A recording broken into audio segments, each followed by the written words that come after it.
Hello नमस्कार साथियों, स्वागत है आपका गुरु क्लासेस में। चलिए आज की ऑडियो बुक में हम लोग सुनेंगे अनुसूची और उनके प्रमुख अनुच्छेद। तो चलिए स्टार्ट करते हैं वीडियो को। तो पहला है हमारा फर्स्ट अनुसूची, इसमें है 28 राज्य और 8 यूनियन टेरिटरी के बारे में बताया गया है। दूसरी अनुसूची में क्या है, पेंशन वेतन भत्ते, ये दूसरी अनुसूची में है। और तीसरी अनुसूची में क्या है, इसमें शपथ संबंधी उल्लेख दिए गए हैं तीसरी अनुसूची में। और चौथी अनुसूची में क्या है, चौथी अनुसूची में राज्यसभा की सीटों का उल्लेख किया गया है चौथी अनुसूची में। और पांचवी अनुसूची में दिया गया है जाति एवं जनजाति के क्षेत्रों के प्रशासन का उल्लेख है। अनुसूचित जाति और जनजाति के क्षेत्रों के प्रशासन का उल्लेख इसमें पांचवी अनुसूची में। और छठी अनुसूची में क्या है, असम, त्रिपुरा, मेघालय, मिजोरम, इन राज्यों के बारे में बताया गया है छठी अनुसूची में। और सातवीं अनुसूची में क्या है, केंद्र व राज्य के मध्य शक्तियों का बंटवारा, ये इंपॉर्टेंट है। सातवीं अनुसूची इसमें है केंद्र व राज्यों के मध्य शक्तियों का बंटवारा। आठवें में क्या है, 22 भाषाओं का उल्लेख है। और नौवीं अनुसूची में भूमि सुधार संबंधित प्रावधान नौवीं अनुसूची में दिए गए हैं। और 10वीं अनुसूची में क्या है, दल बदल संबंधी प्रावधान दिए गए हैं 10वीं अनुसूची में। और 11वीं अनुसूची में क्या है, पंचायतों का प्रावधान दिया गया है, ग्राम पंचायतों का प्रावधान 11वीं अनुसूची में। और 12वीं अनुसूची में दिया गया है नगर निकायों का प्रावधान। तो चलिए ये हमारी 12 अनुसूचियां हो गई। 8 अनुसूचियां मूल संविधान की थी और 4 इसमें और जोड़ दी गई थी। तो अब चलिए अनुच्छेद को शुरू करते हैं। पहला अनुच्छेद है हमारा, पहले अनुच्छेद में दिया गया है राज्य और उसकी यूनियन टेरिटरी।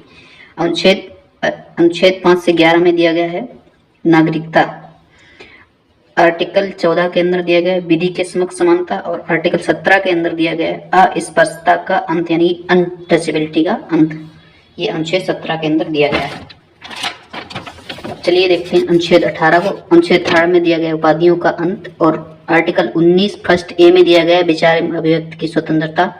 आर्टिकल 21 में दिया गया है प्राण एवं दैहिक स्वतंत्रता का अधिकार। आर्टिकल 21 ए में दिया गया है शिक्षा संबंधी अधिकार। और आर्टिकल 24 में दिया गया है शोषण के विरुद्ध अधिकार। आर्टिकल 25 में दिया गया है अंतःकरण की स्वतंत्रता, इसे याद रखेंगे आर्टिकल 25 को।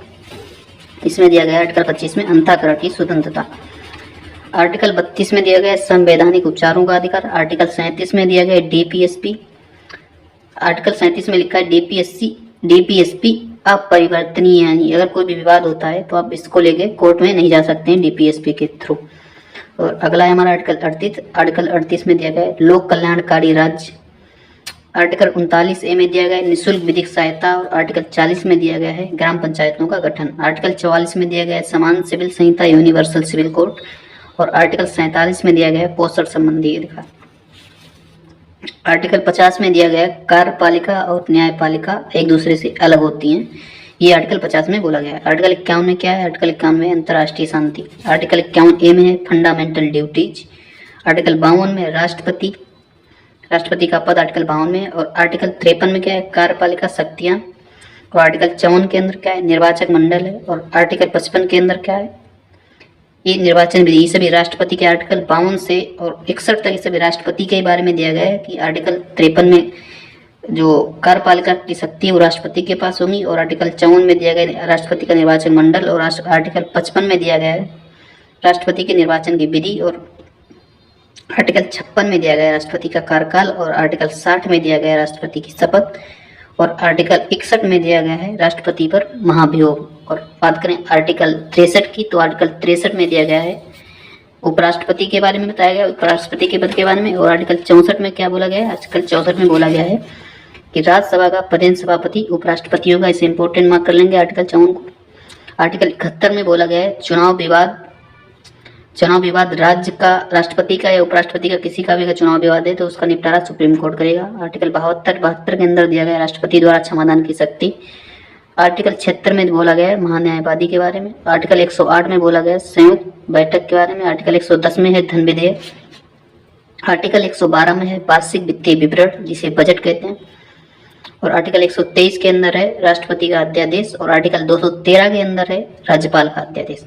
और आर्टिकल 24 के अंदर सुप्रीम कोर्ट है। आर्टिकल 129 के अंदर है अभिलेख न्यायालय, यानी सुप्रीम कोर्ट एक अभिलेख न्यायालय होगा, ये आर्टिकल 129 के अंदर बोला गया। आर्टिकल 143 के अंदर बोला गया प्रेसिडेंट, जो राष्ट्रपति है और सुप्रीम कोर्ट है, ये दोनों आपस में परामर्श ले भी सकते हैं एक दूसरे से और परामर्श दे भी सकते हैं एक दूसरे को। आर्टिकल 148 के अंदर बोला गया सीएजी के बारे में बोला गया 148 के अंदर, जिसे बोलते हैं controller and auditor general. Article 153 के अंदर बोला गया है राज्यपाल के बारे में। आर्टिकल 161 के अंदर बोला गया है राज्यपाल की क्षमादान की शक्ति वो आर्टिकल 161 के अंदर है। आर्टिकल 165 में बोला गया जिस तरह से आर्टिकल 76 में महान्यायवादी होता है उसी तरह से आर्टिकल 165 में महाधिवक्ता होता है राज्य के अंदर। आर्टिकल 213 आपको बता ही दिया कि अध्यादेश राज्यपाल का है, और 214 के अंदर हाई कोर्ट है, और 215 के अंदर अभिलेख न्यायालय। हाई कोर्ट एक अभिलेख न्यायालय होगा, ये आर्टिकल 215 के अंदर बोला गया है। और आर्टिकल 129 के अंदर अभी जो आपको पीछे बताया है उसमें 129 में बोला गया था कि सुप्रीम कोर्ट एक अभिलेख न्यायालय है। आर्टिकल 226 की बात करें तो 226 में बोला गया है ये हाई कोर्ट है, ये रिट जारी करता है 226 के तहत। आर्टिकल 246A में बोला गया है जीएसटी के बारे में बताया गया। आर्टिकल 246A 266 के अंदर आर्टिकल 266 में बोला गया कि संचित निधि होगी, और आर्टिकल 267 में आकस्मिक निधि है, और आर्टिकल 239AA के तहत दिल्ली के बारे में जानकारी दी गई है। अगला देखते हैं, अगला आर्टिकल है हमारा 263।